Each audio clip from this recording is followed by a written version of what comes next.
Mizmor Shir Liyom HaShabbat. Cantique pour le jour du Shabbat. Tov Leodot l'Adonai.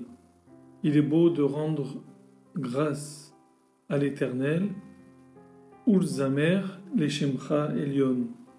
Et de chanter en l'honneur de ton nom, ô Dieu suprême.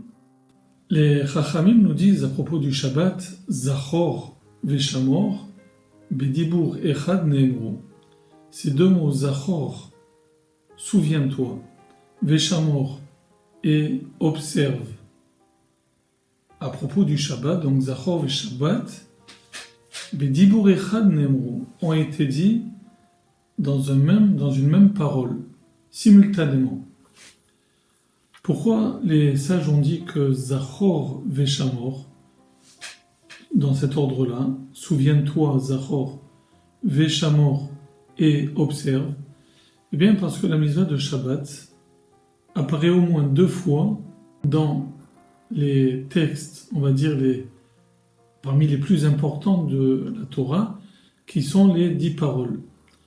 Première fois, donc les 10 paroles apparaissent dans la paracha de Yitro, dans le chapitre 20 de l'Exode, où il est écrit là-bas, donc, Zachor et Yom HaShabbat et Kadesho, souviens-toi du jour du Shabbat, les Kadesho, pour le sanctifier.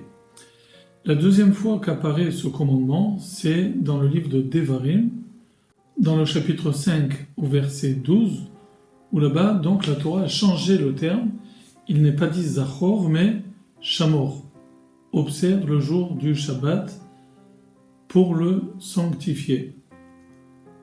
Eh bien donc les Chachamim nous disent que ce commandement du Shabbat a été dit de manière simultanée. Il a été double.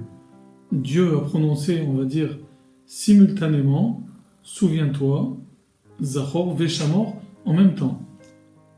Au pied du mont Sinaï, lorsque les bénis Israël étaient réunis pour recevoir la Torah.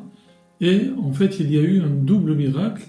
Le premier, c'est le fait que un être de chair et de sang, un être normal, un homme, ne peut prononcer simultanément ces deux mots ensemble, tout simplement. Et deuxième miracle, c'est que nul homme ne peut entendre 2 mots qui ont été émis simultanément, on ne peut pas les comprendre. Or, au pied du mont Sinaï, ils ont été et prononcés en même temps ces 2 mots, Zachor et Shamor, et entendus également simultanément par les bénis Israël qui les ont compris, on va dire, plutôt de manière claire et séparée. Remarquons quand même que le jour du Shabbat, tout est double, le commandement il est double, Zachor Veshamor. La quantité de manne dans le désert dont se nourrissaient les bénis Israël, eh bien cette quantité tombait chaque jour pour une part, pour une personne, mais la veille de Shabbat, elle tombait doublement. Il y avait une double portion, Lechem Mishneh, qui permettait aux enfants d'Israël dans le désert donc de faire une réserve le vendredi pour le lendemain, puisque le lendemain, il était interdit de sortir de chez soi et ramasser la manne. Un autre côté, on va dire, double du Shabbat, c'est le korban, le sacrifice apporté à l'époque du temple. Il était également double. On offrait 2 shene kevasim beleshana. On offrait 2 brebis le jour de Shabbat. Donc on voit que la mitzvah du Shabbat est double. Pourquoi double? Eh bien parce que le Shabbat, finalement, représente la véritable bénédiction.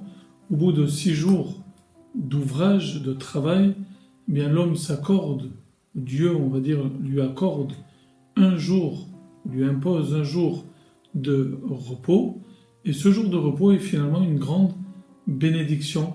Or, la bénédiction, qu'est-ce que c'est la bénédiction? C'est avoir le double beracha, le double de ce qu'on a. Les lettres d'ailleurs du mot beracha, barer, la racine, eh bien elle-même est double. Barer, bet c'est le 2, resh c'est 200, donc le double des centaines, et le kaf de beracha, eh bien c'est 20, le double des dizaines, pour montrer que le Shabbat est véritablement un jour de bénédiction pour celui qui ressent le Shabbat et qui sait également l'observer.